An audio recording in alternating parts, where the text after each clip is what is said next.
Meaning of winding up, আমরা একটা কোম্পানিকে ক্রিয়েশন অফ ল বলতে পারি। আইনের মাধ্যমে যার জন্ম, আইনের মধ্য থেকেই কোম্পানি ব্যবসা করে এবং কিছু আইনি প্রক্রিয়া মেনটেন করেই কোম্পানির মৃত্যু হয়। লিগ্যাল পার্সন হওয়ার কারণে কোম্পানি তো আর ন্যাচারাল ডেথ হওয়া সম্ভব না। তাই এক্ষেত্রে উইন্ডিং আপই হচ্ছে কোম্পানির জীবনের পরিসমাপ্তি ঘটার একমাত্র প্রসেস। সাধারণভাবে কোম্পানি উইন্ডিং আপ বা লিকুইডেশন বলতে তার লিগ্যাল এক্সিস্টেন্স বিলুপ্ত হওয়া বোঝায় এবং এক্ষেত্রে কোম্পানির ম্যানেজমেন্ট আর ডিরেক্টরদের হাতে থাকে না। উইন্ডিং আপ বলতে মূলত ব্যবসা গুটিয়ে ফেলা বোঝায়। যখন কোম্পানি উইন্ডিং আপে চলে যায় তখন এর ব্যবসাপাতি থেমে যায়, সমুদয় সম্পত্তি যা কিছু আছে তা কালেক্ট করে তা কোম্পানির পাওনাদার এবং মেম্বারদের মধ্যে কোম্পানি অ্যাক্ট এবং আর্টিকেল অফ অ্যাসোসিয়েশন অনুযায়ী ডিস্ট্রিবিউট করে দেওয়া হয়। প্রফেসর গওয়ার বলছেন যে winding up of a company is the process whereby its life is ended and its property is administered for the benefit of its creditor and member. এক্ষেত্রে লিকুইডেটর নামের একজন administrator বা প্রশাসক নিযুক্ত হন, যিনি কোম্পানির কন্ট্রোল নিজের হাতে নিয়ে এর সমুদয় সম্পত্তি কালেক্ট করে প্রথমে ঋণ পরিশোধ করেন এবং তারপর যদি অতিরিক্ত কিছু সম্পত্তি বেঁচে থাকে ওইটা রাইট অনুযায়ী মেম্বারদের মধ্যে ডিস্ট্রিবিউট করে দেবেন। তারপরে আসি উইন্ডিং আপ অ্যান্ড ডিজলিউশন। অনেক সময় এই ধরনের একটা কনফিউশন তৈরি হয় যে উইন্ডিং আপ আর ডিজলিউশন একই জিনিস, কিন্তু এটা ভুল। উইন্ডিং আপ হচ্ছে ডিজলিউশনের একটা প্রসেস। জাস্ট একটা কোম্পানিকে তখনই ডিজলভ বলা যায় যখন এটা তার লিগ্যাল এন্টিটি বা আর্টিফিশিয়াল সত্তাই যখন হারাই ফেলে, মানে ওর বিরুদ্ধে তখন আর সু করা যাবে না। কিন্তু উইন্ডিং আপে চলে যাবার পরেও কিন্তু কোম্পানির বিরুদ্ধে মামলা করা যাবে। উইন্ডিং আপ কেবলমাত্র কোম্পানি ডিজলভ করার একটা ফর্মাল প্রসেস মাত্র। Winding up and insolvency. অনেক সময় সাধারণ মানুষ মনে করে যে যখন কোনো একটা কোম্পানি ইনসলভেন্ট হয়ে পড়ে কেবলমাত্র তখনই উইন্ডিং আপে চলে যায়, কিন্তু এটা একটা ভুল ধারণা। কারণ কোম্পানি আরও নানানভাবে উইন্ডিং আপে চলে যেতে পারে। নানান কারণে দেখা যায় যে কোম্পানির যদি স্ট্যাটুটরি মিটিং হোল্ড করতে ব্যর্থ হয়, অথবা যদি স্ট্যাটুটরি যে রিপোর্ট এইটা ঠিকমতো জমা দিতে ব্যর্থ হয়, বা যে 1 বছরের মধ্যে কোম্পানি বিজনেস শুরু করার কথা সেইটা করতে না পারে, অথবা আরও নানাবিধ কারণে একটা কোম্পানি উইন্ডিং আপে চলে যেতে পারে। এবং ইনসলভেন্সি হচ্ছে গিয়ে এই নানান ধরনের কারণের মধ্যে একটা কারণ, যে কারণে কোম্পানি উইন্ডিং আপে চলে যেতে পারে এবং পরবর্তী সময়ে একজন অ্যাডমিনিস্ট্রেটর নিযুক্ত হন এবং তার মাধ্যমে কোম্পানির যে অ্যাসেট আছে সেটা মেম্বার এবং ক্রেডিটরদের মাধ্যমে ডিস্ট্রিবিউট করা হয়ে থাকে। সারপ্রাইজিংলি যদি একটা কোম্পানি ইনসলভেন্ট হয়ে পড়ে তখন কিন্তু ওর কোম্পানির যে অ্যাফেয়ারগুলো সেইটি কিন্তু আমাদের যে ইনসলভেন্সি রিলেটেড অ্যাক্ট আছে, দেউলিয়া বিষয়ক আইন 1997, ওই অনুযায়ী কিন্তু নিয়ন্ত্রিত হয় না, বরং এই যে কোম্পানি অ্যাক্ট অনুযায়ী নিয়ন্ত্রিত হয়। Modes of winding up. Company act 1994 অনুযায়ী মূলত 3 ধরনের উইন্ডিং আপ প্রসেস আছে। একটা হচ্ছে compulsory winding up under order of the court, voluntary winding up, এবং তৃতীয়ত হচ্ছে winding up subject to the supervision of the court. Voluntary winding আপের বেলায় এইটা মেম্বার ভলান্টারি উইন্ডিং আপ হইতে পারে অথবা ক্রেডিটর ভলান্টারি উইন্ডিং আপ হইতে পারে। এই 3টা মোডের কথা কোম্পানি অ্যাক্ট 1994 সেকশন 234 বলা আছে। Section 241 winding up by court নিয়ে আলোচনা করা হয়েছে।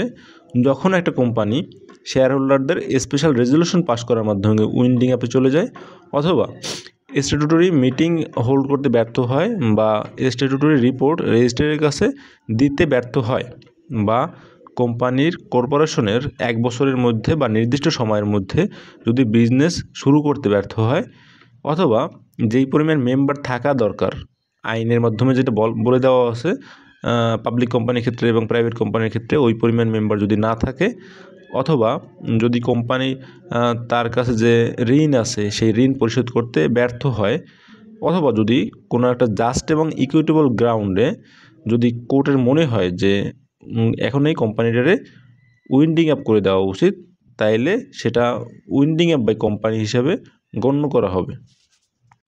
এই সব ক্ষেত্রে কোর্ট নিজেই একটা লিকুইডেটর নিয়োগ করবে এবং তার মাধ্যমেই কোম্পানির যেই অ্যাসেট আছে সেইটা ক্রেডিটর এবং মেম্বারদের মধ্যে ডিস্ট্রিবিউটেড হবে।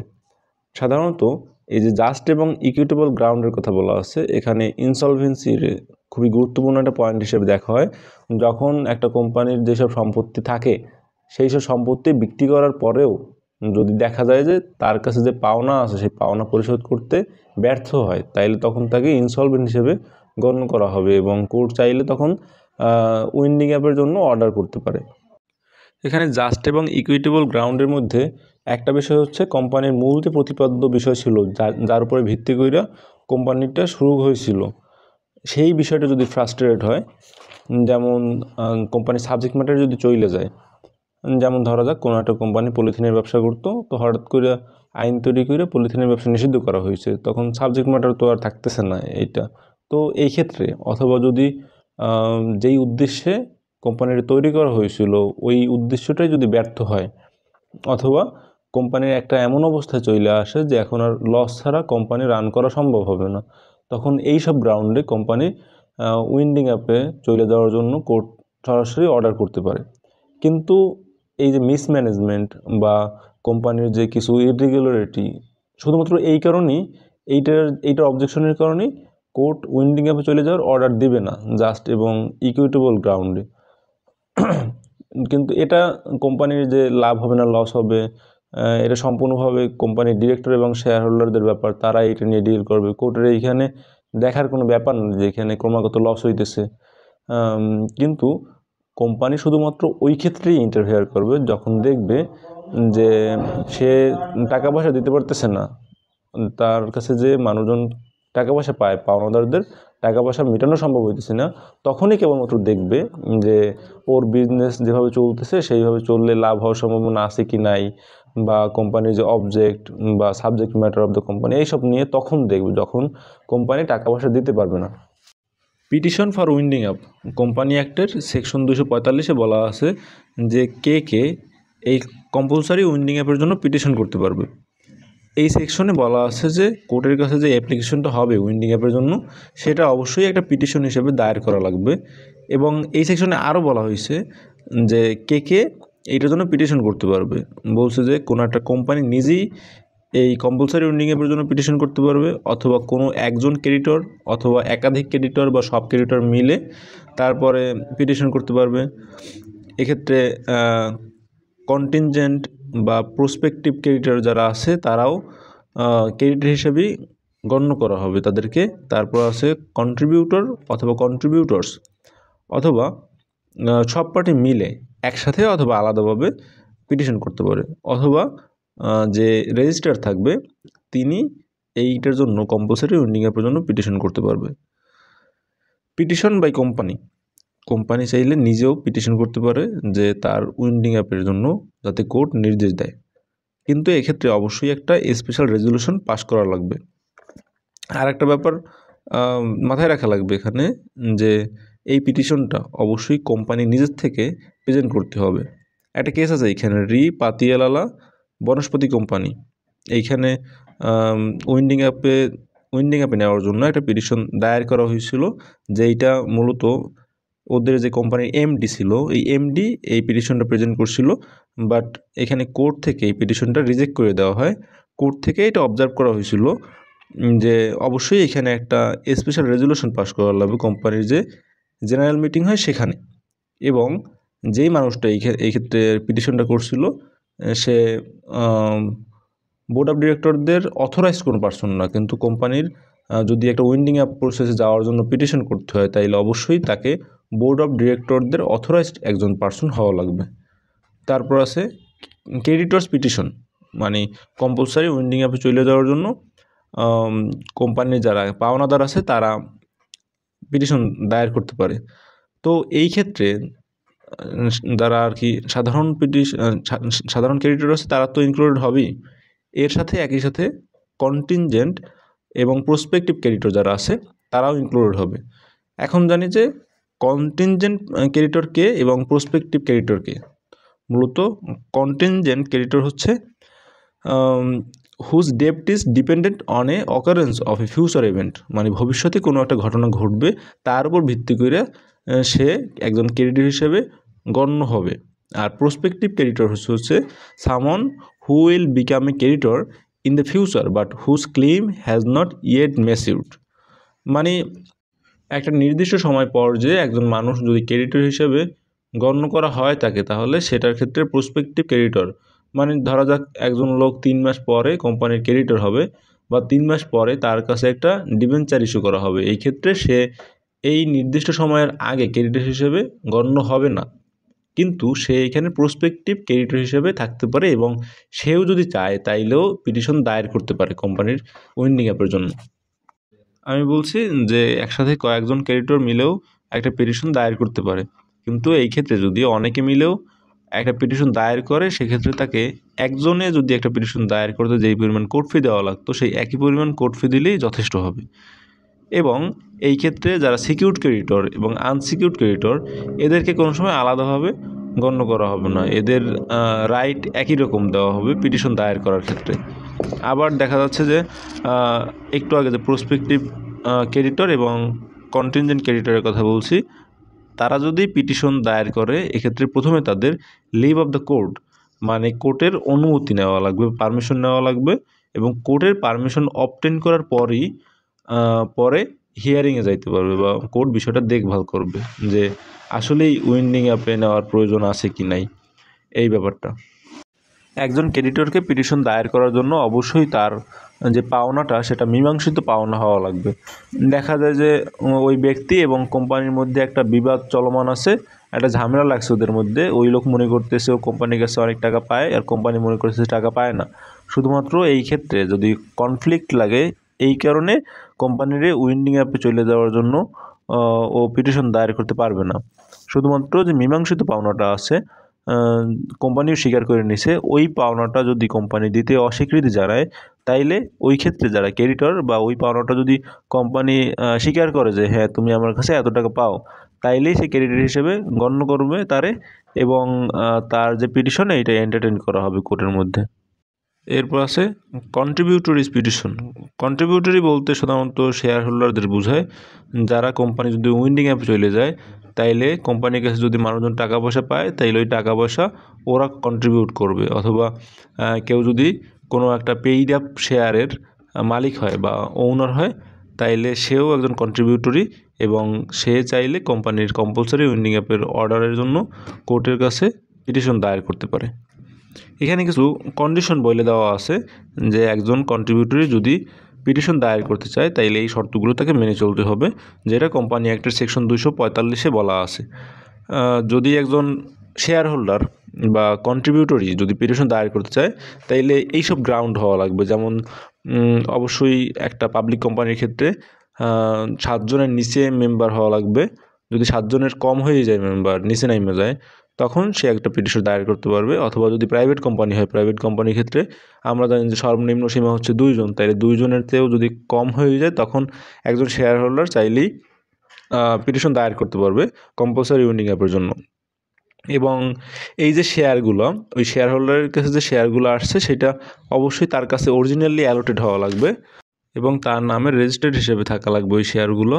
কোম্পানির উইন্ডিং আপ প্রসেস শুরু হওয়ার 18 মাসের মধ্যে অন্তত 6 মাস ধরে ওনার নামে রেজিস্টার্ড হিসেবে থাকা লাগবে, এবং এই যে শেয়ারগুলো তার কাছে অরিজিনালি অ্যালোটেড হয়েছে সেটা সাবেক কোনো শেয়ার হোল্ডারদের কাছ থেকে তার মৃত্যুর কারণে অথবা অন্য কোনো কারণে তার কাছে আসতে পারে। এইখানে যে শর্তগুলো দেওয়া আছে, বিশেষ করে যে 6 মাস ধরে তার কাছে রেজিস্টার্ড হিসেবে থাকা লাগবে, এইটার মূল কারণ হইতেছে গিয়া যাতে কোনো একজন লোক আইসা কিছু শেয়ার কিনে টিনা কোম্পানি ধ্বংস করার জন্য এইটার ইউজ করতে না পারে, যে কোম্পানির উইন্ডিং অ্যাপের জন্য পিটিশন কইরা কিছু এটা করতে না পারে।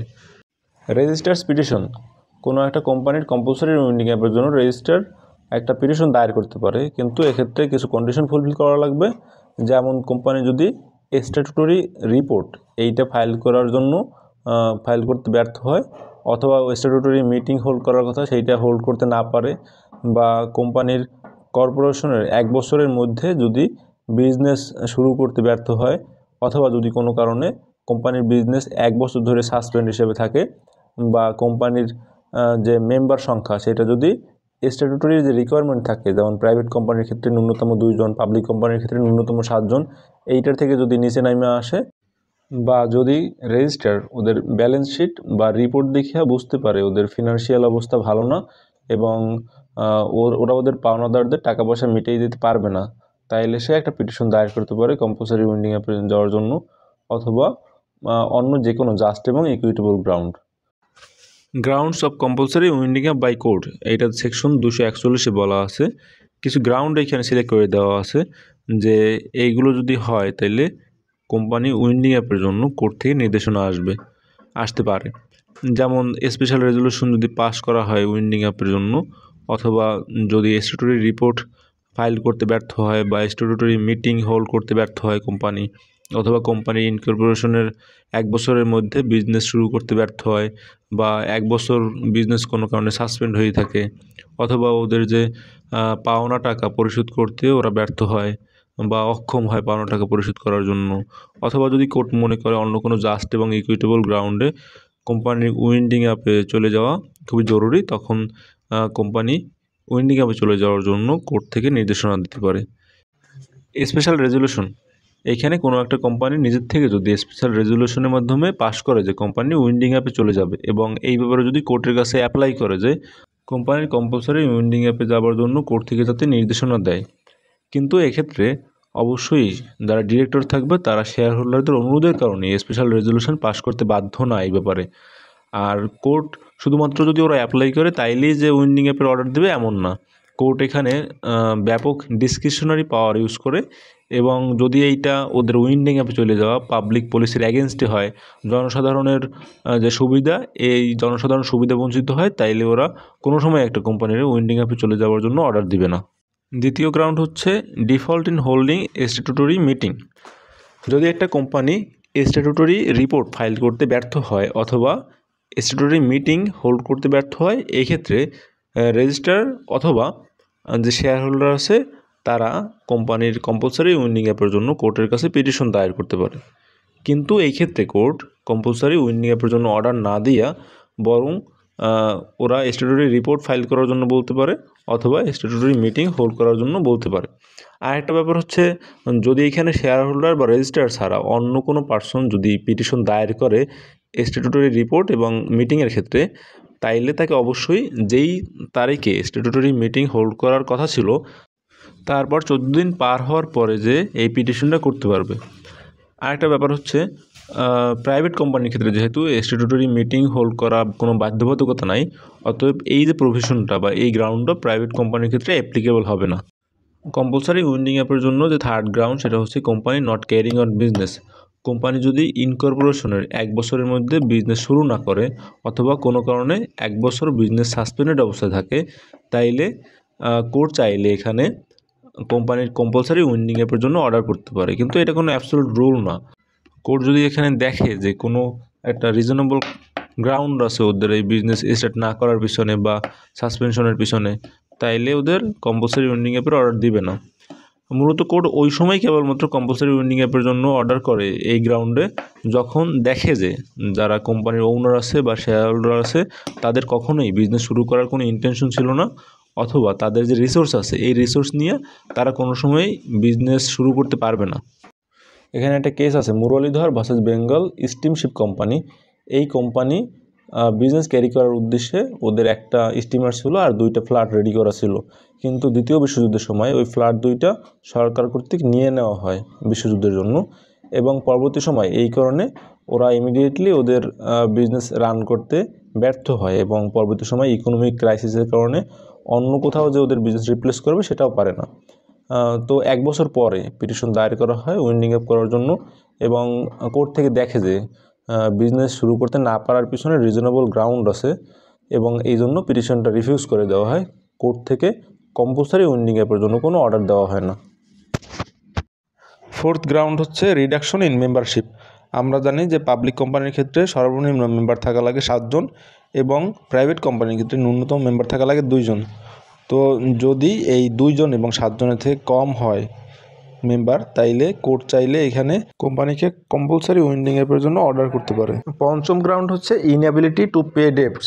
যদি কোনো একটা কোম্পানি তার যে পাওনা এগুলো পরিশোধ করতে অক্ষম থাকে, তখন কোর্ট চাইলে উইন্ডিং অ্যাপের অর্ডার করতে পারে। এখন আনএবল টু পে ডেট, এইটা মূলত কোম্পানির কমার্শিয়ালি ইনসলভেন্ট অবস্থাটাকে ইঙ্গিত করে।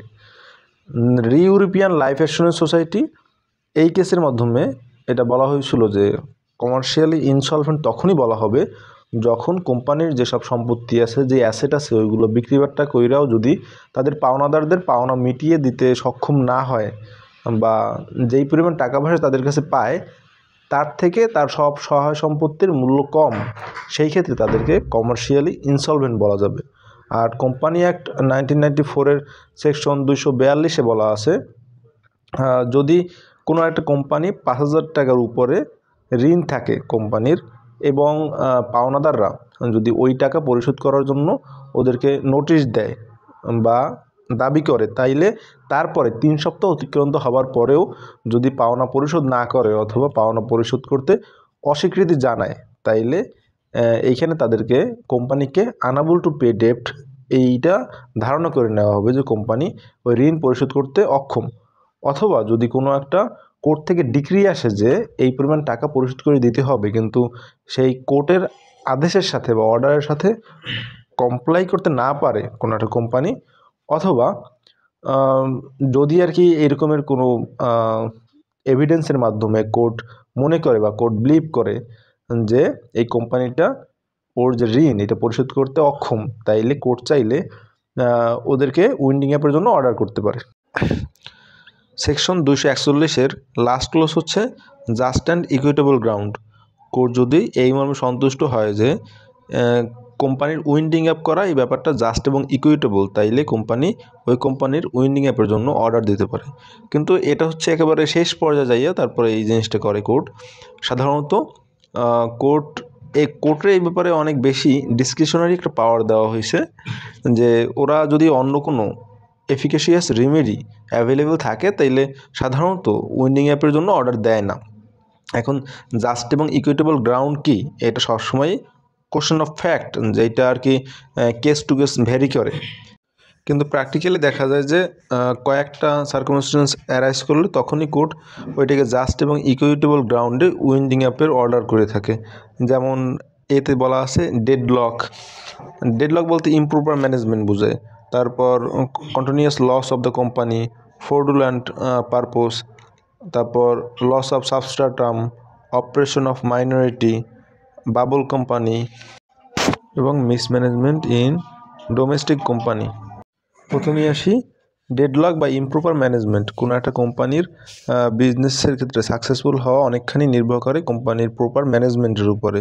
যেই কোম্পানির ম্যানেজমেন্ট সিস্টেম যত বেশি ভালো তার সাকসেসফুল হওয়ার সম্ভাবনা তত বেশি। কিন্তু যদি কোম্পানির এই ম্যানেজমেন্টের ক্ষেত্রে ডেডলক থাকে বা মিসম্যানেজমেন্ট থাকে, ইমপ্রপার ম্যানেজমেন্ট যদি দেখা যায়, তাইলে কোর্ট উইন্ডিং অ্যাপের জন্য অর্ডার করতে পারে।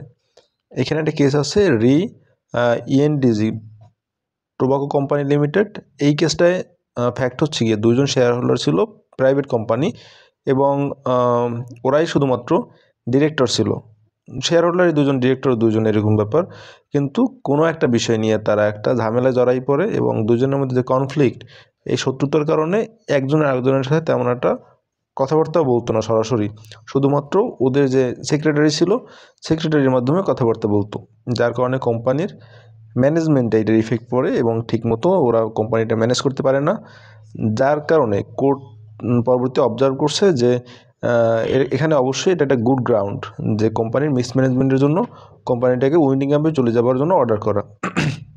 বাট এটা মনে রাখা লাগবে যে যখন এরকমভাবে ডিরেক্টরদের মধ্যে বা শেয়ার হোল্ডারদের মধ্যে কনফ্লিক্ট অ্যারাইজ করে, তখন সেটি কিন্তু সালিসের মাধ্যমে মীমাংসা করা যেতে পারে। যদি এরকমের মীমাংসা করার সুযোগ থাকে তাইলে কিন্তু কোর্ট এইখানে ওদের উইন্ডিং অ্যাপের অর্ডার এই পাওয়ারটা এক্সারসাইজ করবে না। দেখা যায় যে অনেক সময় কোম্পানির যারা মেজরিটি ডিরেক্টর এবং মাইনরিটি ডিরেক্টর থাকে এদের মধ্যে নানান ইস্যু নিয়ে কনফ্লিক্ট থাকে। তো এই কনফ্লিক্টগুলো বা ডিফারেন্স অফ ওপিনিয়ন এইগুলো কিন্তু অবশ্যই কোম্পানির উইন্ডিং অ্যাপের অর্ডারের জন্য একটা গ্রাউন্ড হিসেবে দাঁড়াবে না কোনো সময়। Continuous loss of the company, continuous loss of the company যখন কোর্ট থেকে দেখা হয় যে একটা কোম্পানি ক্রমাগত লস করে যাচ্ছে এবং ক্ষতির সম্মুখীন হচ্ছে, তখন ওরা এটাকে জাস্ট এবং ইকুইটেবল গ্রাউন্ড মনে করে কোম্পানির উইন্ডিং অ্যাপের অর্ডার দেওয়ার জন্য। তো একটা কোম্পানি ফর্ম করার মূল উদ্দেশ্য কী? প্রফিট করা।